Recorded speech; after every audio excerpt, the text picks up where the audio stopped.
You're watching Drakewing Gaming. Enjoy the video. Hey guys and gals, Nary here from Drakewing Gaming, 70 Mount Twitter, the Gaming Dragon. Today I'm coming back at you another Let's Play episode of Minotaur Hotel. So let's go ahead and jump right back into it, shall we? Alarm chain, you are up, and let's go. Alright. Did Jean-Marie come from this region? Yes, it's what he used to call his ancestral homeland. He was a patriot. No land on Earth was as beautiful and noble as his. He couldn't bear to hear of France's situation in the war. No amount of pleading could stop him from going. The Minotaur could still feel it, the ringing inside his head from when Jean-Marie died. And the rest, I suppose, is history. I wonder what it must feel like walking through one of these vineyards. It must be refreshing, sun on your back, maybe a chilly wind cutting through the grapevines, leaves brushing against your arms. I could use some of that. We could make one then. How about it? Our very own vineyard. What? But why? Because I can just make things pop into existence. Why not use it for something fun and nice like that? Ah, my good lord, if only things were so simple. It would be quite the tricky affair, I'm afraid. Why? What's stopping us? Contracts, for starters. This land is not hospitable for life. Plus, that would distract us too much from our mission in the hotels, wouldn't it? I suppose you're right. Well, I should not lie. A vineyard would be nice. Who knows? Maybe one day if it's still your wish. This is a nifty invention, this internet thing. Could it? The silliest idea came to me. Perhaps it's hubris of me to even consider it. The Minotaur's ears flicker and his snout takes on a livelier shade of pink. Could the internet have something about me? Of course! There's the whole legend about you dating back to who knows when. We can find plenty of stuff. Although... I should warn you in advance. People have many misconceptions. I see. Yes, I cannot say I am surprised. The Athenians were not kind in their tellings of what happened. I have known of that for a long time. Let's see, Asterion of Crete. Oh, there is something here. Even if it's not about me, Asterion the first became the king of Crete after the death of his father, King Tectomus. After Europa was abducted and taken by Zeus, he married her and became the stepfather to Zeus's sons. Huh. Not what I wanted, but this is nice. A shard of my family's history lives. Is it your grandfather? Not exactly. He lived a long time before me. I can't even recall how many generations apart we were. There's not much here. I suppose most of it would be forgotten, but... Further down it says Asterion II, the Minotaur. Let's see what they have about me. The Minotaur's eyes leap from sentence to sentence. Pasiphae, struck by Poseidon's madness, recruited the artisan Daedalus to craft a hollow cow with which she took the bull's lurch. The hybrid child, said to have the body of a man and the head of a bull, had no place in the natural order and nothing to sustain it. As such, he grew violent and took to consuming human flesh.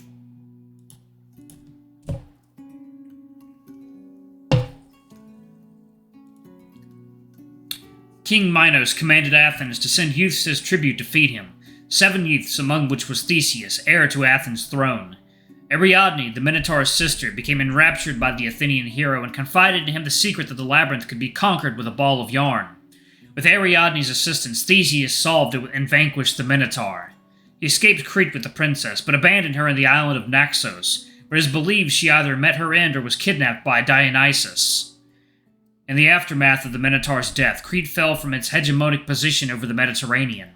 King Minos set out in pursuit of Daedalus, seeking revenge for what he believed it was the craftsman who revealed to Ariadne the secret solution to the labyrinth. This in turn led to Minos' death, boiled alive in a foreign court. The death of the Minotaur marks the fall of Crete and the rise of Athens as the main power in the Mediterranean. The loss of a centralized ruling figure led to fragmentation, which in turn allowed it to be conquered by different civilizations over the course of history.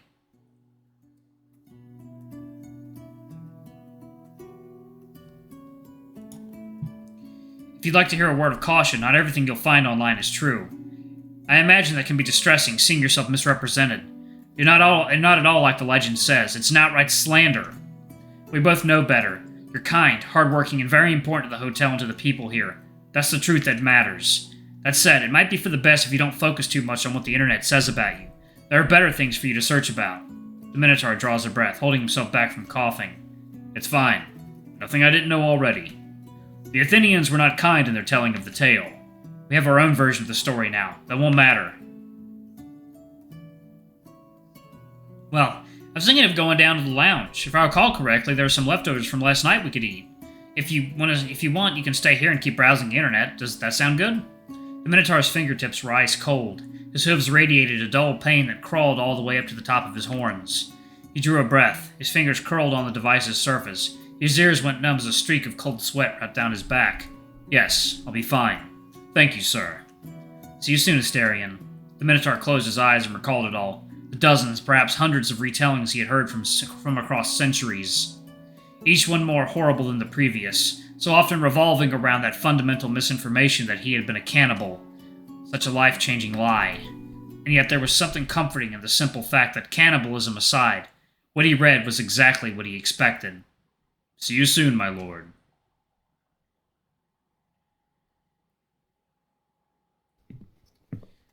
Once more, the sound of your footsteps echoes up and down the stairwell, from the skylight so far above down to the depths below. Each one somehow sounds somehow lonely without the now familiar clopping of Asterion's hooves keeping time with them.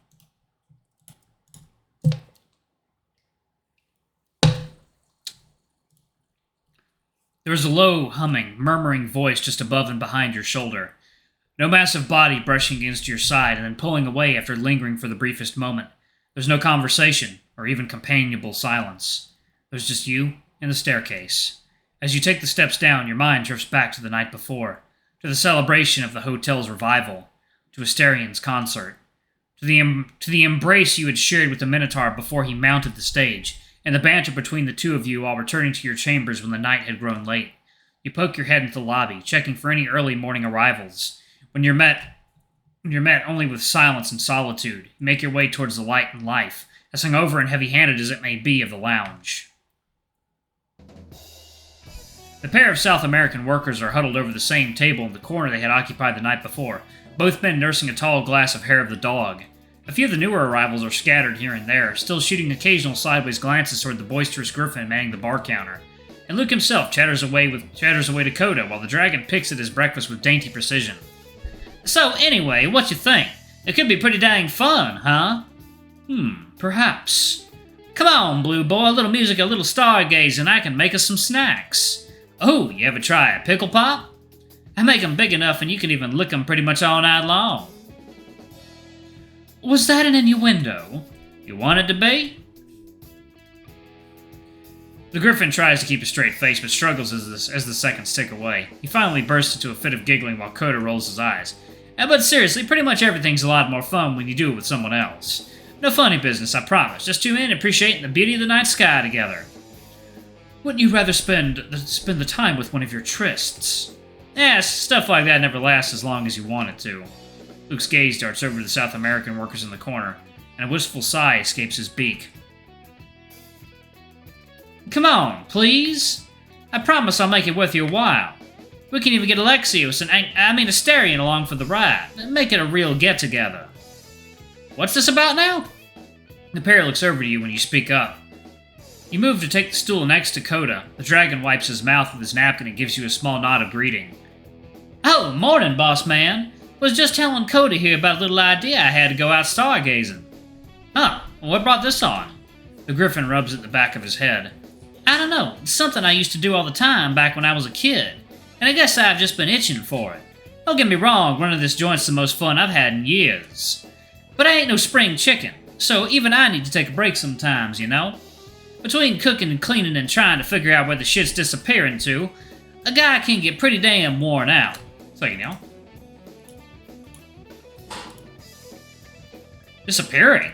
Yeah, it's the weirdest damn thing. Sometimes I'll be fixing up a nice platter of burgers to go off to clean up, and turn around to find half them up and walked right off. Well, I'll go into the cold room for a few cans of beans and see we're out, when I know I stocked up last time I was in there. That's really weird. I don't think one of the guests would be sneaking into the kitchen for food when they can just ask to have it served up. Could the hotel be doing it somehow? You and Asterion would know more about this crazy voodoo shit works than me, boss man. I guess I can ask him. But yeah, if you need a break, then this would be good. After everything that's happened over the last few days, I think we could all use it. You and Luke both look over to Coda. The dragon continues to chew his mouthful, his expression thoughtful. He then swallows and speaks up. A few nights ago, I met up with Asterion out on the hotel's porch. This was just a while after I arrived, and he glances to Luke and then away. Before the silence can grow too awkward, he clears his throat and continues. Excuse me. In any case, we ended up having an enlightening conversation while he played his lyre, and the night sky was indeed quite breathtaking. Oh Lord, air in my throat. I suppose it would be nice to do something like that again. All right, it's a plan then. The Griffin smiles and his eyes shine like the stars he seems to love so much. Oh man, this is gonna be great. We can get out a few cases of beer and get some lawn chairs set up and... Luke pauses, grins, and looks at you. Hey, think your hotel magic shit could whip us up a telescope? It's difficult to make complicated objects. You have to be able to tell the hotel how. But I think there are some schematics for different machines, telephones, stuff like that down in the bedrock. Asterion told me he got everything organized on one of the tables. You could take a look there, and if you see anything for a telescope, if not, we can try to get something drawn up. In the bedrock, huh? And Luke hems and haws for a long moment. He scratches at the underside of his beak. His tail flicks behind him. Alright. You open the way, and me and Blue Boy will find those schematics in a jiffy.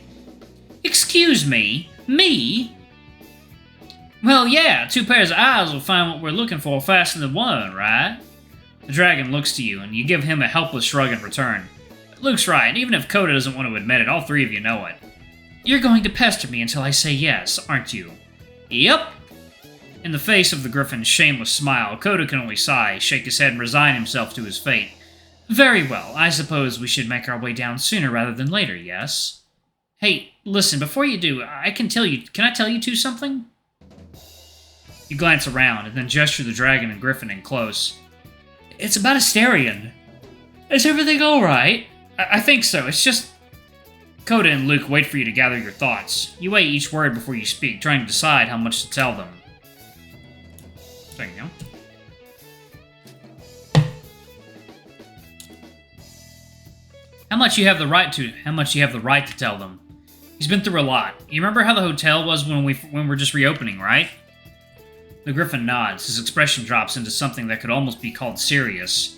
Well, his family wouldn't have been able to keep the hotel in good shape since the last master abandoned it. When I came around, it was just Asterion here. Since he's been through a lot and things can get difficult for him sometimes, I know we had fun last night, but this morning he might need a little time. Luke nods, then he speaks in a quiet, even tone that's surprising to hear from the Griffin. He can take all the time he needs. We ain't gonna force him to come out with us. But if he's feeling better by tonight, both he and you sure are welcome to join the fun. Thank you, Luke. The Griffin tips you a wink, and his heavy paw claps you on the shoulder. Of course, it's the least I can do for you and him.